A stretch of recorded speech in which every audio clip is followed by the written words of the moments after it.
Hello Swaruu, how are you? We have some questions related with the latest video about genetics that we shared. Could we make them, please? Hello Gosha and Robert. Of course, please go ahead with questions. Thank you. I would like to ask whether the human being was created by design on a specific planet and maybe therefore did not adapt well to this one, independently of the imposition of low 3D energies. From our perspective, man was not created.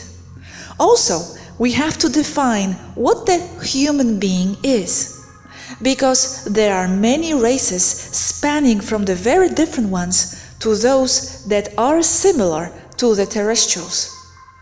No one considers the concept of creation of the human being anymore.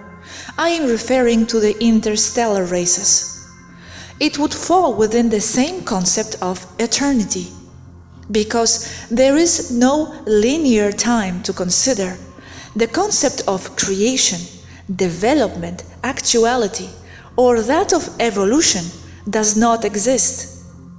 There is adaptation to the linear or semi-linear environment of some humanomorphic or human species, but from the broadest point of view, they do not form the species, because there is no before and after from the total point of view of the set of all humanoid or humanomorphic species known.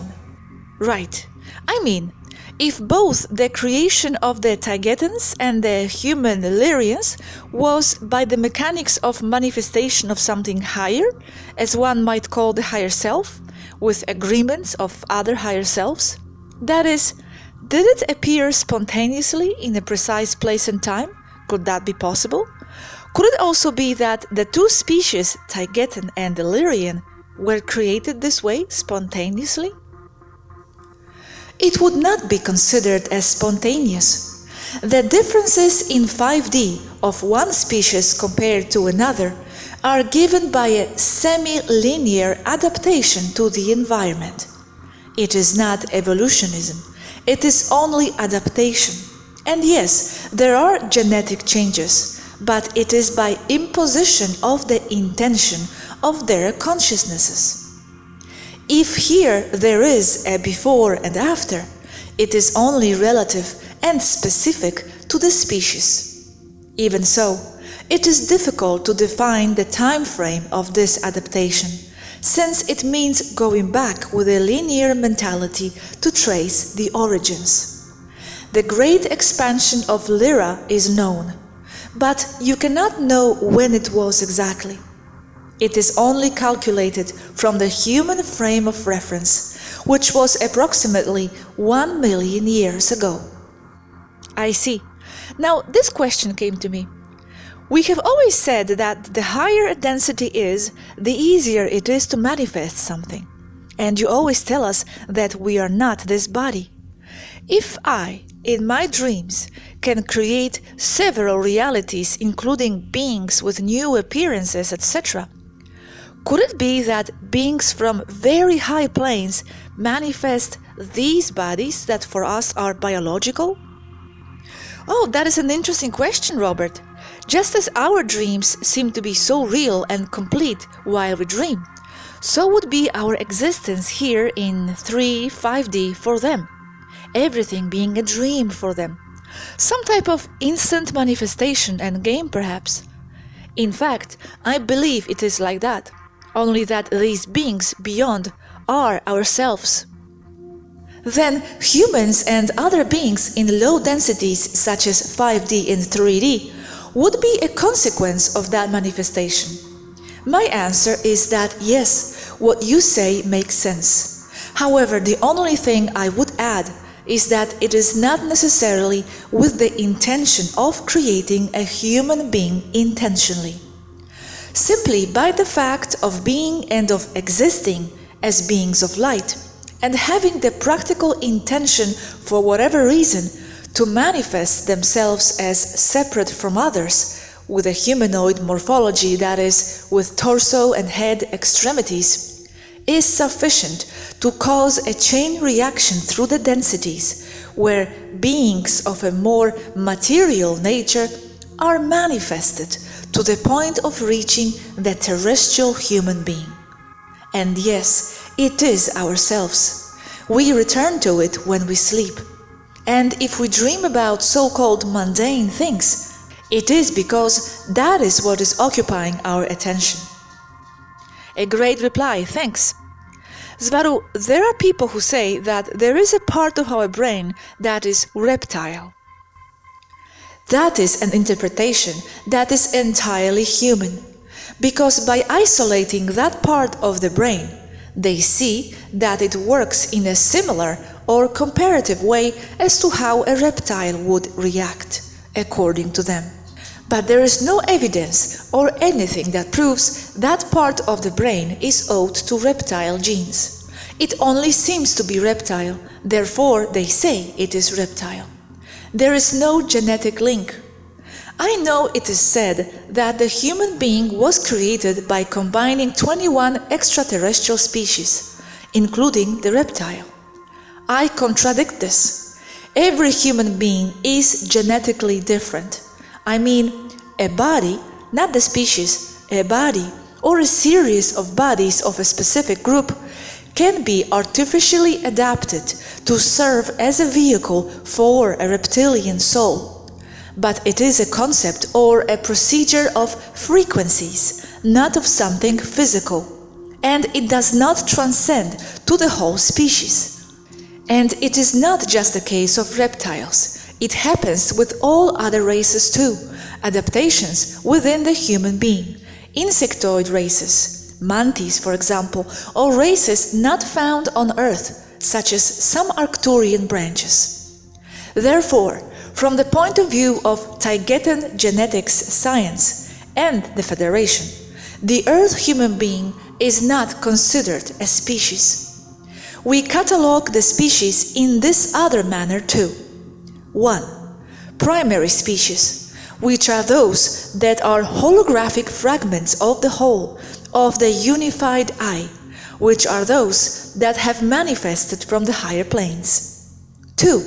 Secondary species, which are those that have been created, altered by some of the primary species with a specific purpose, using the imposition of a higher intention with a view to alter the DNA by those who will use the final container body. A species that would be primary one has not been altered by anyone else, and, according to the records of all, has always been, or is lost in the haze of time. It is taken as a creation of the Source, or the original unified Self. The human race would fall within the second classification. Taygetans would be a primary race. The human one is adapted. It's just that we also have the following situation. The physical adaptation here in 5D. It is not necessary to do it with artificial means, by the nature of the very density. In the case of humans, yes, because it is 3D, and the manifestation is slow. Sometimes a very drastic and rapid change is needed for a stellar starseed to enter a human body, for example. From the 5D, no, it is faster, and the mere intention of the new being formed inside the uterus already modifies the DNA of the container in a satisfactory way. Yes, sometimes an artificial intervention is necessary, and it happens in 5D. But it is not a norm as in 3D. It is a rare exception. Yes, you said that some adaptation has been made or could be done so that the body could be a better vehicle for a reptilian soul, for example. Has this been done on Earth in general by other races? Other races have made these adaptations, apart from the mothers of starseeds? Yes, and it is a constant. Virtually all races have done it. Sometimes it is not necessary to adapt anything, or changes with pure manifestation are sufficient. Sometimes it is necessary.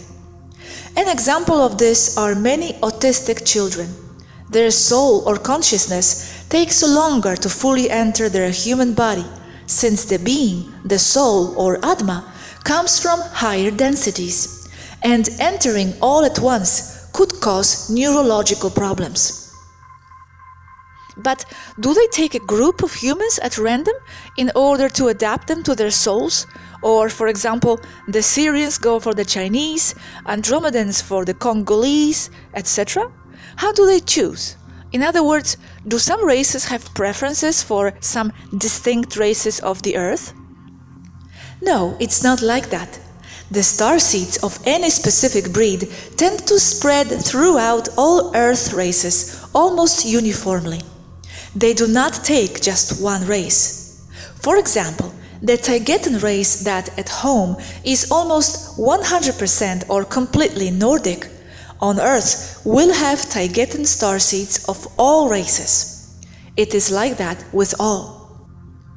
Then how do they pick the humans to adapt them? Randomly, one by one, groups? Yes, it happens that they are chosen by groups, but it is never random. From higher levels, you can see and analyze the life that will be had with this or that option. Then, the soul or Atma will enter the one that is more attuned to its intention of life, or with what it wishes to experience. On the other hand, choosing a life is not as you choose what you will eat today. It is a dynamics of compatibility of frequencies. If your frequency is consistent with one or the other experience or groups of experiences, then you will get that. It is not about splicing or joining frequencies just because they are similar or equal. It only happens this way because a frequency is the experience or group of experiences that will be obtained. From an objective point of view, a frequency is the experience itself. The experience is not determined by frequency. It is the same. Frequency is the experience. A thought, an idea, an intention of consciousness is a frequency. From the semi-linear perspective of 5D, which is one of the densities from which more starseeds emerge with the intention of incarnating on Earth, a very large disparity is observed between the perception of time here and there, as we have already said in another context. It is there, in that situation, that you must force, to put it this way, the genetic change of the unborn baby, so that it fits quickly with the frequency of the incoming Atma or soul. Note that in this case, the time factor is present. Returning to what I said above, the consciousness itself is the frequency that determines the situations that will be experienced as this or that individual, also made compatible by having similar frequencies. What is a frequency here? A frequency is the number of oscillations per unit of time, taking the observer as a temporal calculation factor. It can be viewed as a fixed frequency, 7.8 Hz, for example. But in this situation, speaking of genetics or life dynamics of a person or living being, frequency is not something fixed, because it varies with mood, emotions, and consciousness. Frequencies change with the thoughts and the experiences. Everything always changes, because change is the only constant in the universe. The manner or dynamics with which the frequencies change will always be in accordance with the immediate previous frequency. Note the temporal linearity here, since it is low-density 3D or 5D. The changes that occur in the frequencies are never random, but are the result of the interaction of and with other frequencies surrounding the subject, in a soup of frequencies that can be viewed or interpreted as the matrix, be it the artificial or the primordial natural. What controls the dynamics of movement or procession of frequencies is called harmonics of a frequency and can be measured and observed mathematically. How it will proceed can also to a large extent be predicted. This theme intertwines with stellar navigation because the incarnation of souls obeys the same dynamic. You said above that humans are in a secondary category. Just to clarify, we are secondary, but not because of the genetic changes that races have made, because the DNA always returns to its natural pattern, but because of genetic changes made due to impositions of mental control matrix, right? Yes, Gosha, exactly as you have stated. In the end, the human does have genetic changes limiting them, but they come by the intention of humans themselves and are reversible.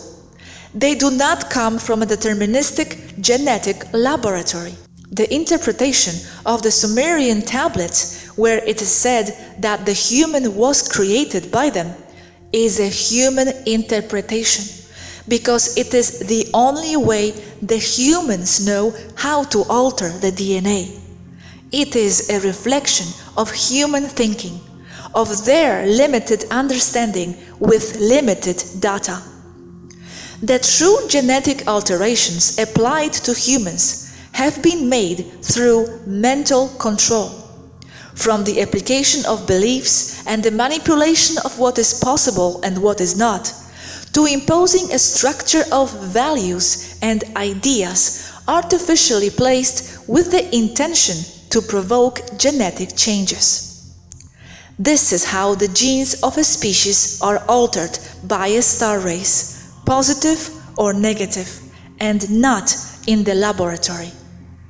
What happens is that humans cannot understand this because they have been programmed precisely about this point, to not to understand the transcendence of consciousness and the mind. There is no matter. Everything is an idea. All the genes of a star race are already inside each and every one of the humans. They are only deactivated. They are neither altered nor removed. It is just the very consciousness intention of the being that inhabits each body that will determine which genes will be activated and which will be ignored. But there they are, waiting for the signal coming from their owner. Okay, great, thanks. And one more thing here. If the genetic changes that the ETs did sporadically and specifically, for example to accommodate the terrestrial vehicle for a certain ET soul, these changes then return to their original pattern, right? Because you have stated that they always return to the original pattern. Yes, Gosha, that is true. The mother, for example, returns to her original pattern. How long does it take? It depends on the circumstances, but in general it would be maximum 7 years, that is the total regeneration time of the human body. The changes can last days and hours.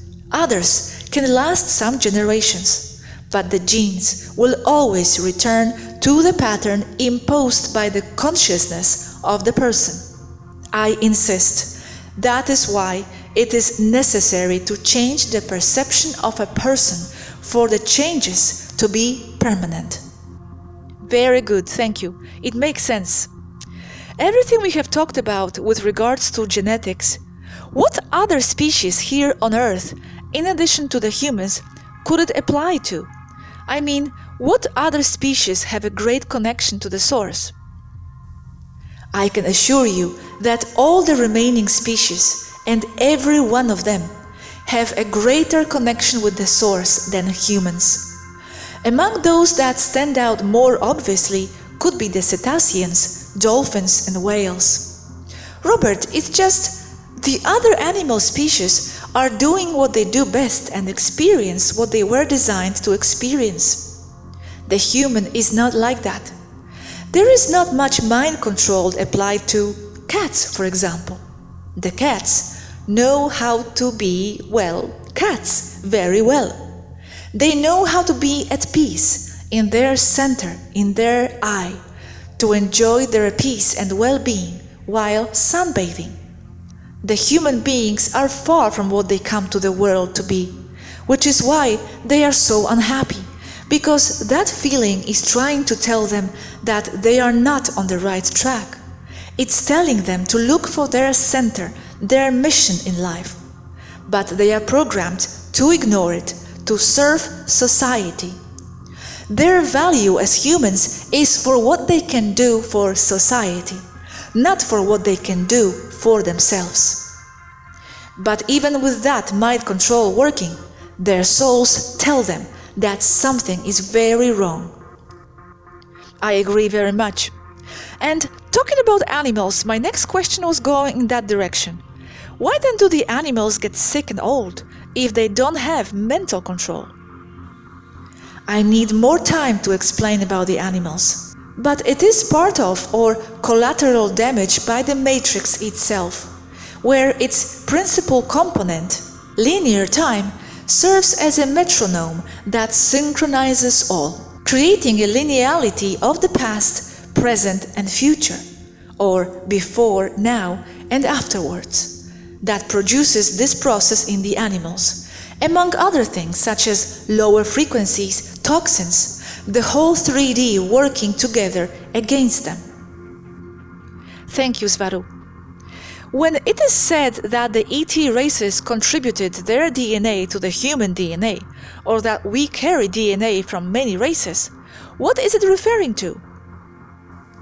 The genetics based on carbon, the human and the 5D, which is the largest in quantity because above the 5D everything is more energetic, is characterized by being apparently or mostly the same. Because speaking of existential planes, we are very close in relation to the original source, all beings of 5D, beings and species. This means that we will have most DNA in common, because we are all made in the same way. Earth science knows and has shown that, genetically speaking, a monkey has 99% of genes identical to humans, from where they base their argument that the human comes from the monkey, which is not the case. From the Andromedans, Genetically, Urma, Alpha Draconians, Syrians, Engan, Malakak, Ummo, Mantis, Seded Avian Ceres, Lurkers, Maitre, Kingu, Solations, whatever they are, they will all have 99% the same genes as the others. These obey a necessary pattern in common with all biological life based on carbon and DNA. Animals also will have more than 95% of gene compatibility with humans. A cavern fungus will have more than 90% of genes, that of human being, as demonstrated by terrestrial science. You said a cavern fungus will have more than 90% of the genes. Do you mean identical to the humans? Yes, identical to the humans and to all life based on carbon, be it on a faraway moon in the Rigel system or beyond the Boots region in deep space. Only life based on DNA, carbon, of course. So, to say that human genes were found in this or that skull of Homo capensis or the Starchild skull, Lloyd Pye, is to be expected. It indicates the ignorance level of terrestrial science in the matter of genes they call extraterrestrial. The fact that the human being was made using genes of 21 extraterrestrial species is false. And I remember well that those who said this were no more nor less but the Andromedans, and they have given this information to Alex Collier. Why did they tell him this if this is not true? Because just by being stellar does not mean that they are geneticists. I mention it because I am aware of where that idea came from. It is simply not possible, because life with the human or humanoid model is the most common in the universe, as we have already mentioned. None of those humanomorphic races was created. The concept is wrong and is part of the minimization of concepts on the part of humans by not being able to understand things above their capacity or level of understanding. But if it's not true that we were created like that, how can the Andromedans pass this type of information? How can they err in this way? This is why afterwards people get confused and do not know who to believe. It is all too complicated for humans to discern. Andromedans tend to be quite backward in several areas compared to Taygeta. Another example of this is their concepts of karma, which we as a race, not just me as Swaruu, see as wrong. The Andromedans are advanced, but in some aspects they should be updated.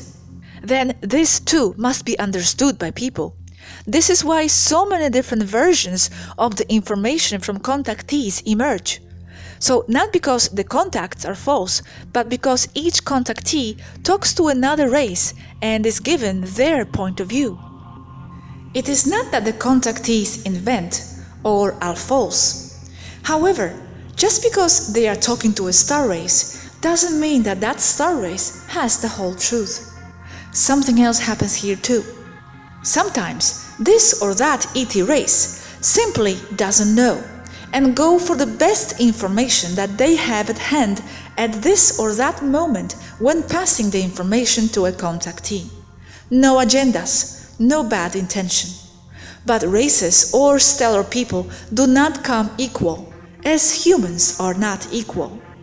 Some know more than others, and it is because of different experiences that they might have as individuals. Because wherever you are in your evolutionary process of your consciousness, you are still learning. And sometimes things are given with the best data or best calculations possible, but even so, they can fail. But in other areas, there is very strong and firm data that are difficult to change, as is the case with what I talk about here today. They cannot claim that the terrestrial human was made with genes from 21 different ET races if there are more humans in heaps all over the quadrant, and that those races are 99% equal to the human. Also note that many things such as skin color, sex and size, among many other characteristics, are not controlled by a singular gene, much less by a group of genes, but by markers within those genes. This means that although human science sees 99% gene equality of a monkey with a human, the markers within the genes are very different as a whole, resulting in a totally different species. This happens, or is the same thing that happens with the stellar races, or between the stellar races. Here, we must also define what exactly is a different gene from the point of view of human genetic science. They see it as something with a radical change in its morphology or chemistry that differs from the norm. But the terrestrial norms do not apply to those outside. So, as an example, a domestic cat has the same genes at 99.9999% of a lion or a Bengal tiger. It is the same species. A cat is a cat. It is the markers that give them the sizes, colors, and proportions. It goes for the Urma race too. Okay, many new questions spring up in me as we move forward. I have this one for the moment. In fact, it is something we have never talked about, and it sure is a big issue too. It is about the supposed hybridizations. The question is, if you cannot alter genes because they return to the original state, How is it possible to mix races, dogs and other types of hybrids, etc.? Are there ET human hybrids too? Or is this all another topic? It is the same topic. To start and finish quickly, they do not last long. Individuals die soon and rarely reproduce. Yes, these mixes exist. They are particularly done at the dump bases of Dulce, New Mexico, and at the Cardel Veracruz base in Mexico as the most notorious ones. But it is also done in other places, such as Plum Island in the USA. The only way to make those changes permanent, and I put the inverted commas in permanent because I do not think that is achieved, is in keeping the subject in a very low existential frequency, achieved via suffering, terror, and constant fear. The very condition of deformed monstrosity helps a lot to maintain that perception, and with the use of advanced mental control. But you could also do the reverse, that is, keeping the subject at high frequency. Yes, but in the case of a monster, it will be difficult to keep it in a true high frequency. It will have the strong tendency to move away from there, to not be the monster, to return to the original source. But there is another variant, the soulless one, biological robots. But what monster are we talking about? Human mixed with what? There are countless monsters, variants, mixes. Okay, and how is it possible to have managed to create a dog then? You said it was just a human creation. I refer to dogs as some genetic adaptation. It should go back to the wolf. A dog has also been created, but using filtration or choosing which individuals to cross to obtain the desired results. Even so, notice that if they are released as a species, they will return to the primordial dog or animal base. And as a race, it doesn't bother them to be a basset hound or Doberman. The changes are in the markers. These are the ones that change first. Left alone, they return to what they have always been. No mental control has been done on them, so why don't they return to this state now, if genetics always returns to the original? In the case of dogs, they require a few generations, or from 2, to return to the original. They would return quickly to the mentality of a wolf or a coyote. But they are here for more than 2 generations, Swaruu. No, Gosia. Dogs, as you know, some breeds are a decade old. Others are 50 years. Others up to 200 years maybe, but with continuous human manipulation to maintain the purity of the breed. A dog from the year 1800 differs a lot from a current one, physically speaking. I refer to a normal street dog, not special breeds. In the 1800s, there were already dogs. It's more than 2 generations and they do not become wolves again. I'm just trying to understand. They are kept as a variant of a race. As wolves are wolves and coyotes are coyotes, they are still canines. It's their genetic base. Do not expect a Chihuahua to eventually become a Siberian wolf. Why not, Swaruu? In theory, they could, right? Their genetics should return. I'm not understanding fully, please forgive me. Because they are not the same expression of the canine soul. Because the wolf isn't the basis of all breeds of dogs, only of some. If you take a German Shepherd or a Husky, on the other hand, it is possible that they become wolves a few generations later. Dogs are under human control and the constant handling of forced crosses from dog breeders. The low 3D density also affects them, slowing down changes to the originals. In the case of dogs, some breeds do have wolves in them. If the traits turn out to be dominant over the others, yes, wolves could emerge from there a few generations later. But the wolf is not the dog's base. The dog is a mixture of canines, including wolves in some cases. Depending on which genes are dominant, it is to be seen what will emerge: a coyote, dingo, fox, or wolf.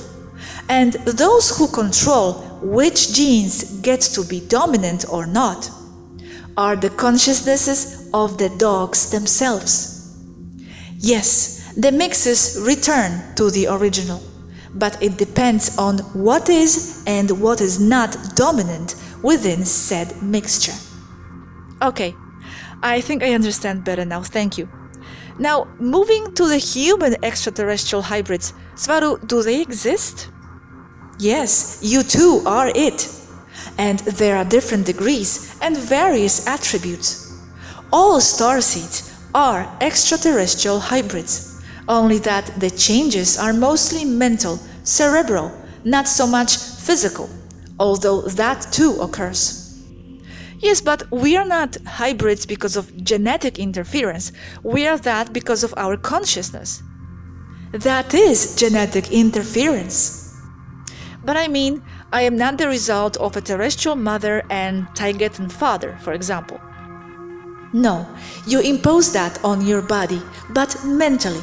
However, having said that, the starseed children usually prefer to be born of starseed parents, because they will understand them better. But it is not genetic. These are preferences because of consciousness and culture. That is more common in the recent starseeds of second or even better third generation, post-2001. Each case is different, but as time passes on Earth, it becomes exponentially more and more likely that a baby will turn out to be a starseed. In the end, they will all be starseeds, and with that, the ascension? Strictly speaking, you all are and always have been starseeds. None of you are genetically limited. Remove that from your heads. It is a bad excuse not to grow and to do nothing. I have this question from a subscriber. Swaruu says that we have not been modified. How do the Taygetans explain that our species, unique in its kind, only has 23 pairs of chromosomes instead of 24, as the rest of all living species in the world? Is it because a number 24 exists but is multidimensional and invisible in this 3D, and it involves the connection with the source? Or is it the signature of the artist? How many pairs do the Taygetans have? We have 24 chromosomes, 12 strands of DNA. What you see as missing is also repressed by consciousness. It is not missing, it is among the others, as a component of others. As with my explanation of the 12 strands of DNA contained 6 and 6 on both sides of the spiral as a composed cable in a suspension bridge. The same thing happens with the missing chromosome. Sometimes there are up to 2 missing in human beings. That's why I mentioned earlier that humans have 23 chromosomes, 2 strands, but it's all there. Only that human science doesn't have the ability to understand chromosomes or genes. Thanks, I understand. Another question. What are the reasons for elderly people in indigenous tribes to age? Some tribes have been very isolated, and yet they also have their elders. It is as with the animals. It is part of what defines 3D linear time. To transcend aging, you must be able to manipulate time. It can be done with a machine, usually a ship, but you get to the point of being able to control it mentally. With time control, you also control all densities. As long as you have a perception of past, present, and future, you will grow old. Because matter, or what is called matter, is linked to a frequency, and as the word itself describes, frequency is connected to a period of time. Even so, the elders of those tribes do not age in the same way as matrix people. They maintain their vitality well into their 80s or 90s. Do you think that from this earth, within this matrix, we could get to manage to control time? Time is a direct perception of consciousness. Consciousness is invulnerable and is independent of densities. You can do everything from any plane or density. There is no limitation for the consciousness, only that which the consciousness auto-imposes on itself. You are right. Thank you. The whole universe is the result of consciousness. There is no matter as such. Everything is consciousness, the imagination of a consciousness, imaginative creation, manifestation, and awareness of being. To doubt that the genetics gets altered with the consciousness, or is created totally as a result of an idea, is to go against how the whole universe works. Thank you. I have another question from the follower. If genetics is manifested by consciousness, then what factors influence the birth of someone with Down syndrome or dwarfism or albino, or with the left eye with one color and the right eye with another? On one occasion, my cat had a 3-legged kitten, but it ran faster than the others. Surely many will be asking the same thing. Everything in the universe is frequencies. Even Tesla said that. So all those changes and genetic accidents are due to the interaction within a soup of frequencies. It is an alteration of a person, as it would be if he lost a hand. It is not genetic, it is intervention in the case of defect. Something has altered the DNA invasively, but it is not a new species or a mutation in itself. It is only on an individual level.